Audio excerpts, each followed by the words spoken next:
Welcome to Virtual Lunch in the Exhibit Marketers Cafe. We are back once again. It is Tuesday. It is virtual lunchtime. I'm Marlys Arnold, and I'm your host, and I'm so glad to have you here. This has really, over the last, almost 4 months now, this has really become quite a tradition for me and for a lot of you. I know we have a lot of regulars that join us pretty much every week. And if you are joining us for the very first time, welcome. And I'm going to go ahead and just ask you, go ahead and introduce yourself in the comments. Tell us where you're joining in from. I see Rama is here. Rama Bierfuss from Lev Promotions. Oh, hot and sunny San Diego. You finally got rid of the rain and now you went straight to hot, huh? So Rama's one of our regulars. Rama was also one of our guests a few weeks back. So be sure and go back and check that out in the archives. And if you go to exhibitmarketerscafe.com/lunch, there's a quick button there down at the bottom of the page. You can access the archives and check all of those out. But anyway, again, thank you for joining in today.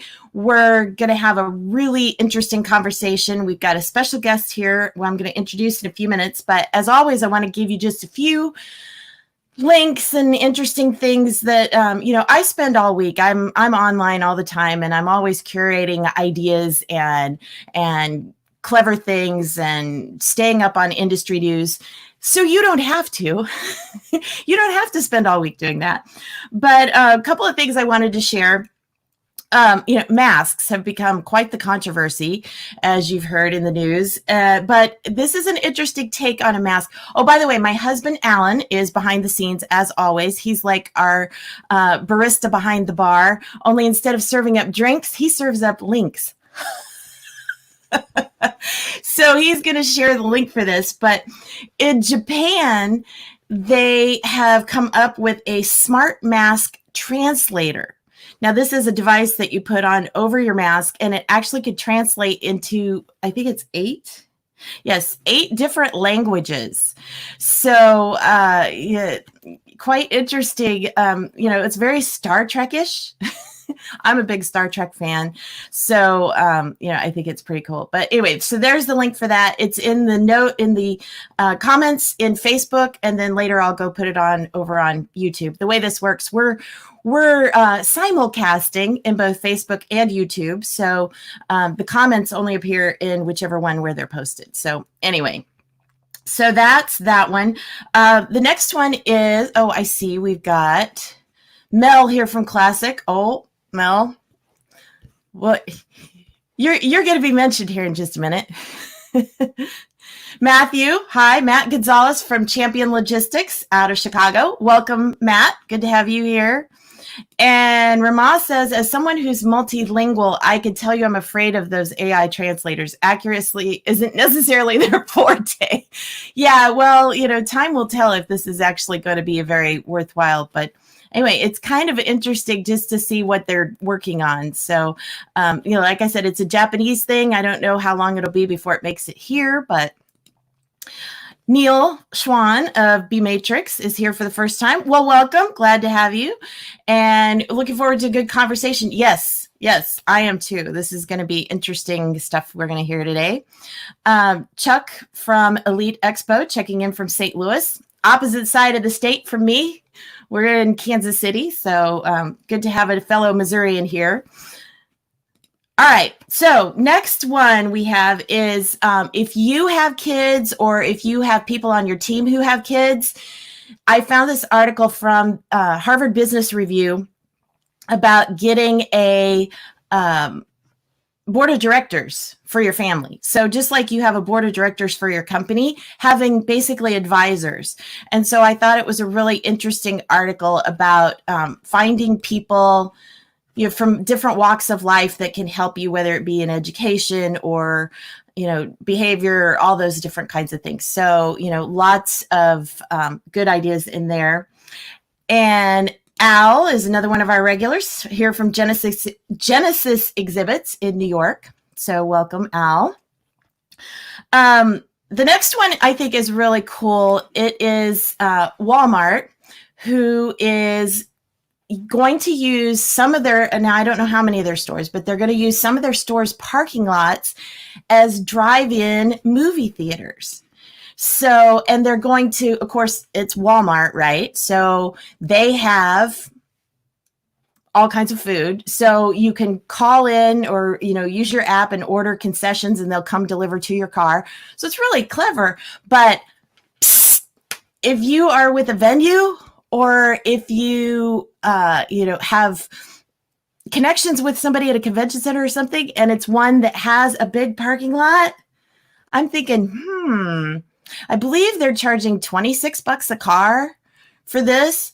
So, I'm thinking a convention center or, a large venue of some kind that has a parking lot, you got access to AV, you got access to food vendors, maybe. So, if you work closely with a venue, might be an idea to pass along. Could be a way that they could generate a little revenue here in the meantime. So anyway, also wanted to share, I shared last week, but in case you missed it, last week I was interviewed on the TradeshowGuy podcast.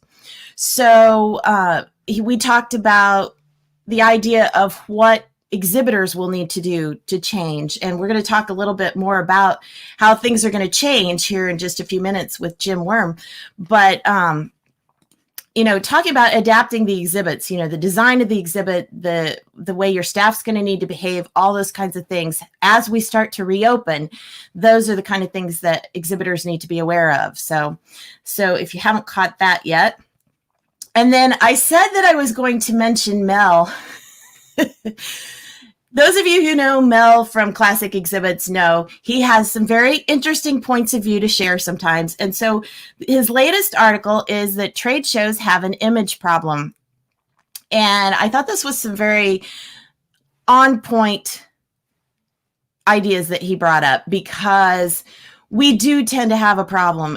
He starts out talking about, when you tell a friend you're going to a trade show, they go, "Oh, have fun." It's like, no, I'm going to be working. But it is true that we don't have a really good, way of promoting what we do and the value of what we do. And sometimes we may not fully appreciate the value of what we do in this industry. So anyway, Mel White shared this article on LinkedIn. And so I definitely wanted to share it with you guys. So that is a really good thought-provoking article for you. And then a couple of tools that I think would be helpful for you. There is a list, and I think they're probably going to update this. I hope they're going to keep this updated about state-by-state reopening status.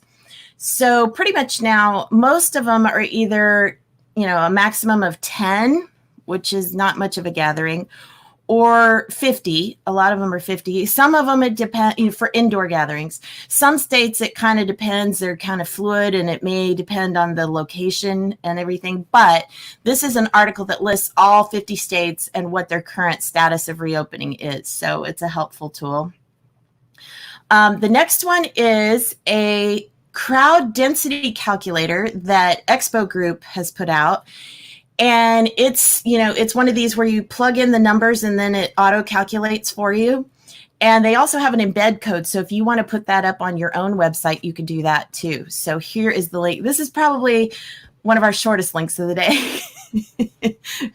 So, but like I said, all the links are in the Facebook comments. I will get those copied over this afternoon into YouTube as well. So if you want to just come back to the, to that, you can get those. So, all right, let's see. And then one last link, which is going to lead us right into our conversation with Jim, is that Visit Orlando is now offering a personalized medical concierge for events. So I know that Orlando and the Orange County Convention Center are doing a lot to really, they've already been GBAC certified, which Jim, I'm sure can tell me what that stands for. I forget what all the letters stand for, but it's a new certification, kind of like the LEED certification for sustainability. GBAC is going to be the new standard for health and hygiene and safety. So Orange County is one of the first that was certified in that. And so now they're going to have this medical concierge on hand for their events. So with that, I am going to switch over here and bring Jim Wurm up on screen. Jim, welcome. Thank you. He's going to share with us. I think your screen is frozen here. Let me remove you and bring you back on again. Hold on. Jim? Is that better? Oh, you're still frozen. It looks fine to me. Okay. Well, hopefully it'll correct itself here in just a minute. If not, we will just look at your photo and listen to you. So anyway, thanks for joining us today. Jim Wurm is with the Exhibitor Appointed Contractors Association, and he's going to give us some perspective from behind the scenes of what's going on with a lot of the different advocacy programs and things like that. So Jim, let's start out, talk about the Go Live Together campaign and what that coalition is doing. Yeah, the Go Live Together, there were numbers of different initiatives from members of our industry once the pandemic hit. Probably the one with the most momentum was the Go Live Together campaign, which was pulled together by the folks at Freeman initially, but it includes pretty much all of the major industry associations, IAEE, SEER, CISO, EDPA, IAVM, ESCA, and ourselves.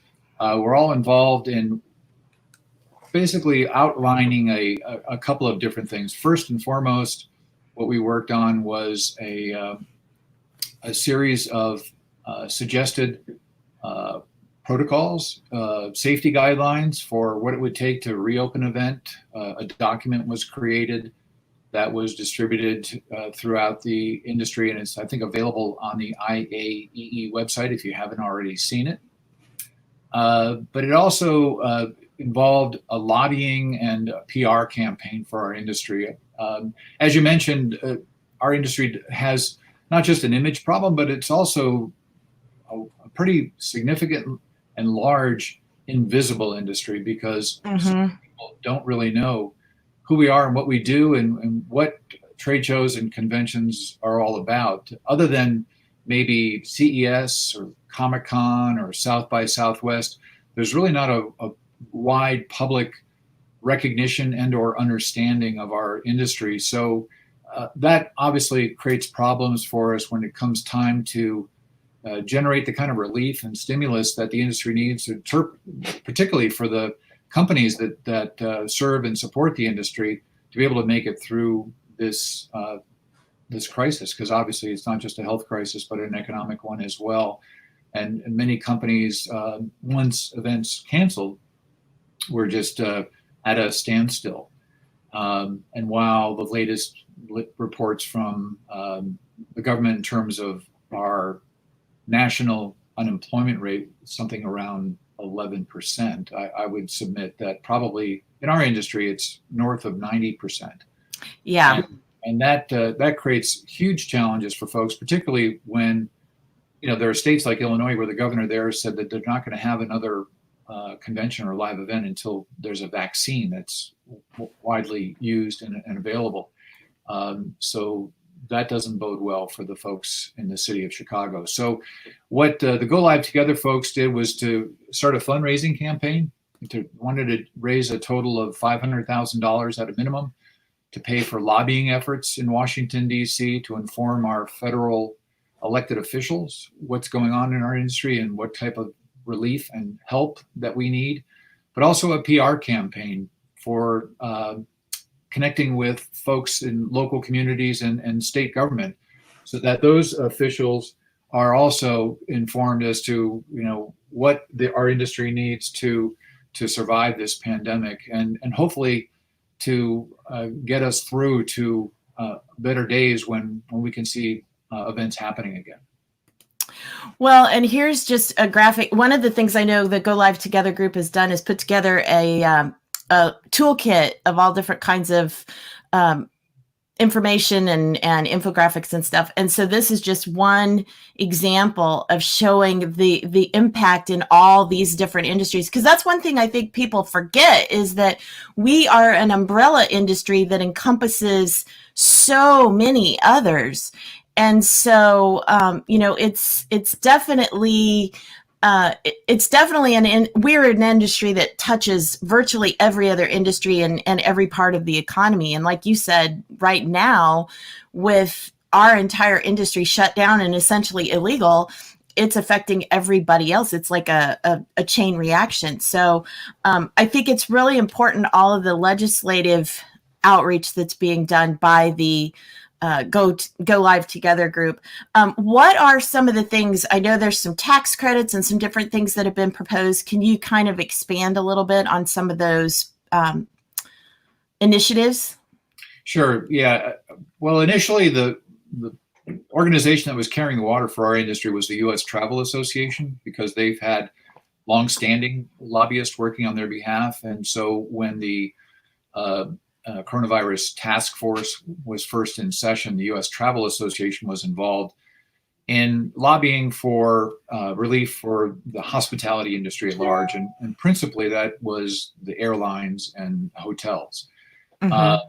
And the event industry was piggybacking on that. But as you can imagine, the folks even in the airline and hotel industry don't really understand what we do in trade shows that well and what kind of support we needed. So that's where Go Live Together made an effort to step up, engage a DC lobby firm, Brownstein and all, and to lobby for a number of different things that might impact our industry. And the first thing that came out was the HEROES Act, which a lot of people have heard about, but probably the more impactful legislation was the CARES Act, which included the Payroll Protection Program.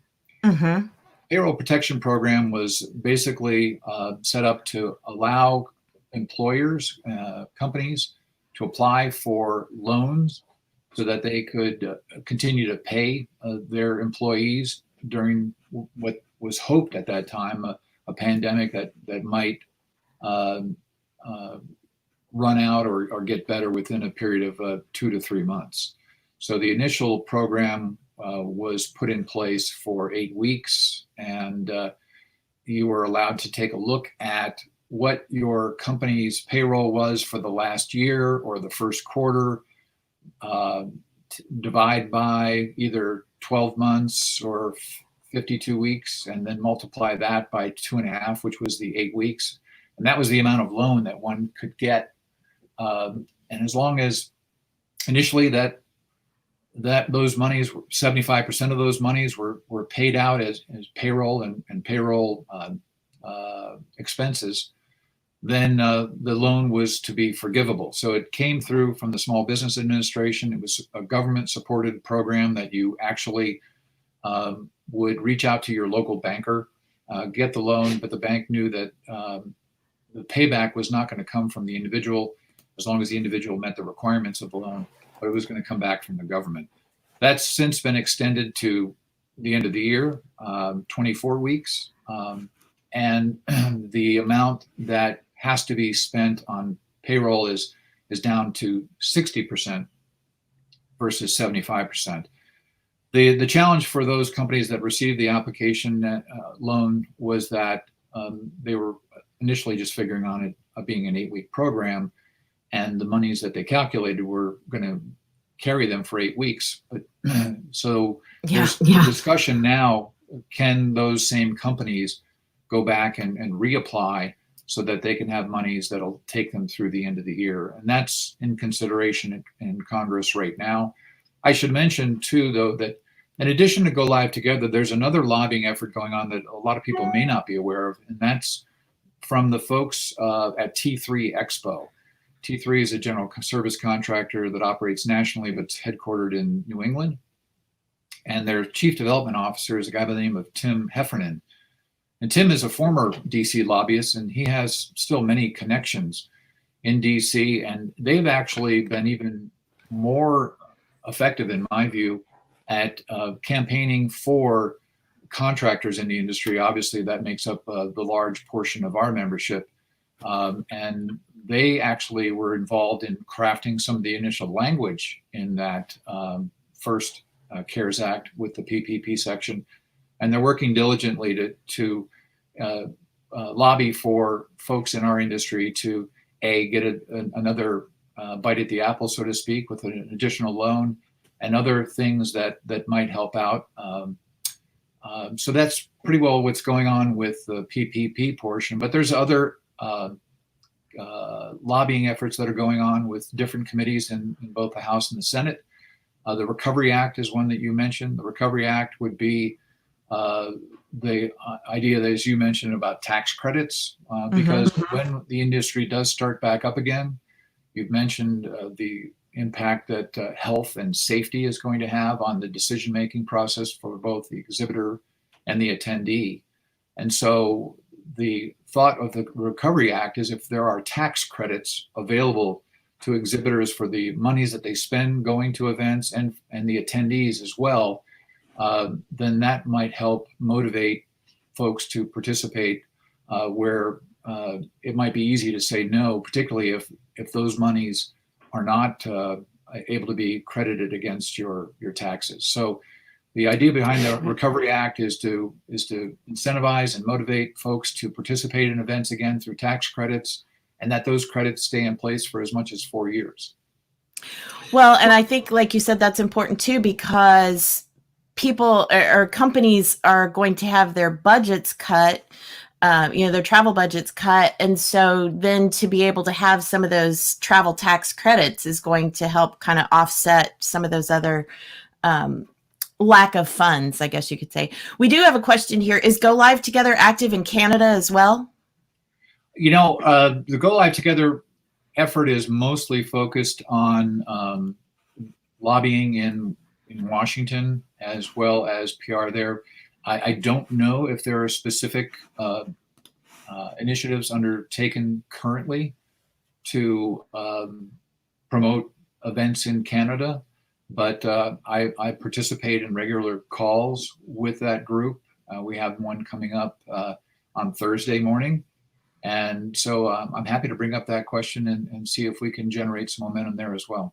Okay, great. See, it pays to ask a question, guys. So go ahead. If you've got questions for Jim, go ahead and please post those in the comments, and we'll get to those as we can. The next thing I wanted to talk about is just some of the challenges in logistics. As I mentioned, I did the interview with Tim last week about what exhibitors are going to need to do, but just some of the challenges in general of getting our industry restarted. The logistics, like you said, we've got thousands and thousands of people that are laid off, and some now have been completely let go. How are these? I mean, do you have any kind of a feel? You're kind of more the boots on the ground person. So what are you hearing from some of these companies as far as what is their plan when things do ramp back up? How are they going to get their staff back? Well, that is going to be a challenge, and it's going to be a challenge for pretty much every segment of the industry, because numbers of folks either have been furloughed, as you mentioned, or laid off as a part of the consequence of things just shutting down completely. That is a considerable worry for, I know, everybody, because we don't want to see those folks have to find different careers because they can't work in our industry. Mm-hmm. But I think that, one of the things, and we're probably going to talk about this more at length, but the event that's taking place in Orlando next week, I think, will be a showcase to determine how, in fact, events might be able to work and can work when they're allowed to, when the states or the local communities allow events to happen.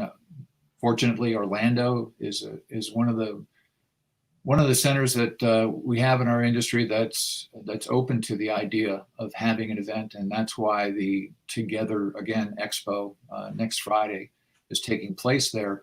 And it'll take place with all of the kinds of concerns and considerations that are in place in terms of the protocols that have been established. You mentioned earlier the GBAC folks, and they certainly informed that event and what's going to happen there. GBAC, for those that had not heard of it, is a subcommittee of the International Sanitary Supply Association. GBAC stands for the Global Biorisk Advisory Council, made up of I knew you'd know what that was. made up of scientists and epidemiologists, and they wrote a number of recommendations and protocols for what should happen at a convention when folks come together. So the Go Live Together folks took the GBAC recommendations, the CDC recommendations, and we expanded on them because those particularly relate to the idea of, as you mentioned, masks and personal protection equipment, hand sanitizing, hand washing, physical distancing, all those kinds of things. But our events involve so much more than that. And so those were expanded upon. Together again is actually going to employ those what are called the essential considerations for reopening the industry. And basically it'd be a demonstration showcase for what an event can look like. Fortunately, the folks from CNTV will be there to capture live video of what's happening at the event, and we'll be sharing it. The event will be not only something folks can attend physically, but you can attend virtually. And so that's also, I think, important, because the idea behind the event is to inform those who may have some concerns about whether events should happen during this time frame, what it can look like and how it can be done safely. Well, and that actually leads me to a question that I'm going to ask on behalf of what I saw a conversation happening last week in one of my meeting planner groups online. The Together Again Expo was shared, and then the comments that came back, many were very negative. Some actually said they were appalled that it was happening in a state that's raging, as somebody else commented earlier, that the cases are raging. And one person even said that she'd used a lot of the sponsors as suppliers before, and now she was rethinking because she thought, what are they thinking?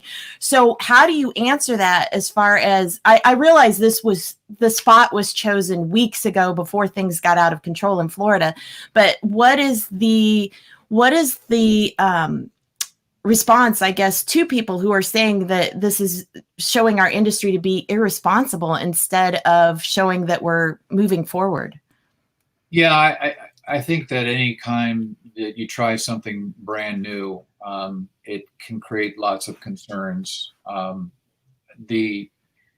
you mentioned, the date and the location for this event was established several months ago, and really on a pretty tight schedule. The first feedback that I heard that was somewhat negative came from show organizers that I know that said, gee, I would never try to plan an event within a 2-month span. I would need at least a year. But and that's true. I mean, because I've organized events as well. They take a long time to pull together. I really think that the effort is somewhat heroic. I think it's important.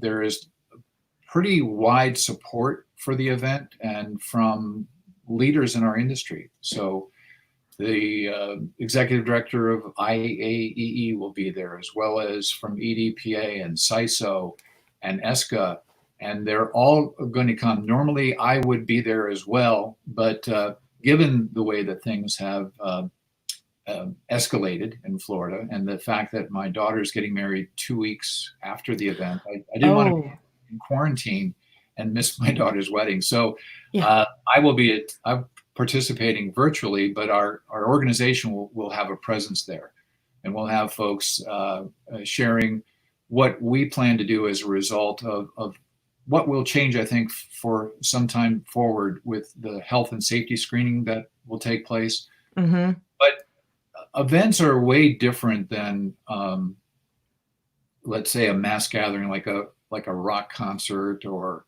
some kind of demonstration where people are shoulder to shoulder without masks and that kind of thing. All of the folks that will be participating have received advance notice of the safety protocols that can be put in place. I was on a call just earlier this morning because obviously some of the concern is, is it safe to travel by plane? I haven't heard, and I'm not sure if anybody else who's listening in has heard of one case of somebody who got sick because they flew on a plane. And planes are traveling very light these days. Outside of American Airlines, usually middle seats are empty. Everybody's asked to wear a mask. And like in the cases of going to the grocery store or other places that you might need to go to during these days, masks are required. And I think masks are pretty much the universal solution to this, because as long as everyone is masked, the potential for contracting this virus is less than 1%. I think it's typically the case if folks aren't masked and they are together in close proximity for extended periods of time, that's where the infections are taking place. And in Florida, they got a little bit rambunctious about wanting to reopen. Folks had sort of hunkered down for 60 days and they said that's enough. So they went back to the beaches and the bars opened and they're hanging out in the bars and they're hanging out in the restaurants and they're in close proximity to one another. And the spiking, I think, is due to that. But go from the airport to your hotel, to your convention center, as most of us do when we participate in events. It's a fairly controlled process. As long as you're not out in crowds without a mask on, I don't think that there's a huge risk involved. But I also think it's very important that even in the midst of what's a pretty gnarly set of facts that are coming out of Florida, if an event like this, I trust that it can be held safely and responsibly. I think that sends an important message, not only to folks within our industry, but folks outside of our industry that don't know who we are. And one of the things that the only troubling part about it, in our view at this point, for those of us that are working on organizing this, is that national media seems to, again, be unaware of what's going on because they're paying attention to other stories. Yeah. Well, and like you said, the fact that it is in Florida, if everything goes well, it could be a huge news story for us if we can get the media to pay attention. So, just the whole idea of, in the middle of the chaos, something good can happen. Rama is asking the exact question I was going to ask next. I know there's over 2,000 people registered. How many of those are virtual? Because I'm registered as a virtual attendee. How many are virtual versus in person, or do you know those percentages? Yeah, last I heard, and this was just on a call yesterday, that approximately 1,000 were registered to attend live. So okay, so about half and half then. Okay. Rama had another question earlier that we didn't get to. Does the lobbying effort include proposed health guidelines to show that this industry is taking those into consideration as a prerequisite to actually going live again? Yeah, well, every industry association has signed on to the essential considerations that are developed by the Go Live Together folks and the IAEE task force. So that's going to be pretty standard. The only group that is still kind of weighing what their message is the International Association of Venue Managers, and that's because they're trying to come up with standards that every building will endorse. That's a bit of a political issue, as you can imagine, because the venues in our industry, for the most part, are owned by states and local governments. And so if you ask a state or a local government to come up with something that they're going to agree on with every other state and every other local government, not going to happen. You see the problem. So, but I can pretty well submit that the event industry is going to have a fairly uniform approach to health and safety for our industry, and that's going to be widely shared. There are a lot of motivated folks. Our industry is made up of a lot of can-do people. True. We basically make our living by solving problems, unforeseen problems, things that didn't go according to plan. So, and acting on the fly. So I'm confident that with the talent that our industry encompasses, that we're going to be able to get this done. Well, and I think we're all very anxiously awaiting the Together Again Expo to see how it goes and what happens and what comes out of it. So I wish you all the best. I see Jay said that we need to show our industry can reboot with safety in mind. And, like we've said before, it's like if this goes smoothly and it really sets a standard for the industry, I think that that's going to be key in getting, because I think that's, and that's the thing that we've been saying over and over again. That's the biggest frustration and the biggest stressor in this industry is everything is so open-ended. It's like we don't know when we're starting over, how it's going to look, what's going to happen. So this is the perfect event to kind of put a framework to all of that so that people can kind of see this is how we're going to move forward. So, well, it reminds me a lot of some of the other challenges our industry has faced too, right? I can remember getting on a plane 2 weeks after 9/11, yeah. And there were lots of folks that were very scared to fly at that time too, and there were a lot of people that avoided trips to the bathroom during that flight because nobody wanted to be getting up and walking down the aisle on that first flight because of that concern. Yeah. Same thing happened after our recession in 2008, where economically it made more sense for companies to have travel restrictions because let's not spend the money. We're in a recession.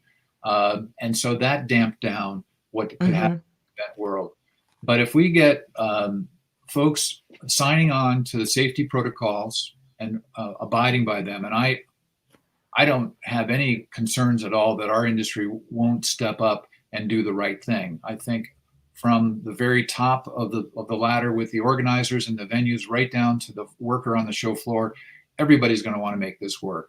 And everybody's going to be super, super diligent and vigilant about making certain that happens. And then if we can include this Recovery Act incentive so that the CFOs of the world realize that, I can send people to trade shows because I can take it as a tax credit, then we might be able to come back a little bit more robustly than we did in other situations, like when we didn't have trade shows for 4 months after 9/11, or like when it was 1.5 years to 2 years before trade shows started taking off again after 2008. So, but somebody has to start somewhere, and I'm very much behind the effort in Florida next week at Together Again Expo. Only wish I could be there in person. Well, and it's totally understandable your reason for not. I think any parent in your position would do the same thing. So I think you're forgiven, Jim. Yeah, that wouldn't be popular if I was not able to be there. No. So, well, I'm looking over. I don't see any other questions for you at this point. I know we went a little long today, but as I had told everyone starting out, we were going to have a great conversation. And I think that, this is very important conversation that we're having about what's next. We've kind of been stuck for months in the whole, what do we do now? Well, now we've got a plan and we've got things and there's momentum going forward. So I think it's really important. So Jim, what's the best way if people want to reach out? I know a lot of the people on the virtual lunch today already know you, but what's the best way for people to get in touch with you? Is it through LinkedIn or just through the EACA website, or how do you want them to reach out? There are a variety of ways that you've mentioned. I am on LinkedIn, available there. We have a Facebook page as well, or you can just contact me directly on my email address, which is jimwurm@eaca.com, if you have any questions. And we also have done a series of events like you have put together here, Marlys, which I'm very appreciative of, and you've done a great job of it. Every Friday we have a session for our members and our colleagues in the industry of different topics that we're taking on. Sometimes we're talking to the venues about their reopening schedules, what they look like, or the organizers in terms of what their plans are. Or sometimes we take on different topics with the lobbying effort. This week we're going to be talking about things like, when you do send your employees on the road to a trade show, does that create any kind of liability in terms of your workers' compensation policy? Good question. There are all kinds of different considerations. Almost everything is up in the air as it relates to how we're going to get started, but there's lots of topics to talk about. We're happy to take those on, and we do that on our Facebook page every Friday at 10 o'clock Pacific time, where I live, and 1 o'clock Eastern time. Okay, great. Something else for people to check out and stay informed. So anyway, thank you again for taking time out of all your gazillion Zoom calls to do virtual lunch with us. And thanks to everybody who joined us today. We will be back next Tuesday, same time, same place. Choose your channel, whether Facebook or YouTube. And our special guest next week will be talking about how to incorporate print marketing into your marketing plans, because now, let's face it, every channel of marketing has become even more important. So you're going to hear a lot of creative ideas for how to use print marketing to your advantage. So Jim, thank you again for being our guest on Virtual Lunch, and thanks to everybody who joined us. I see we have one more comment. Oh, Mel says, "You rule, Mr. Wurm."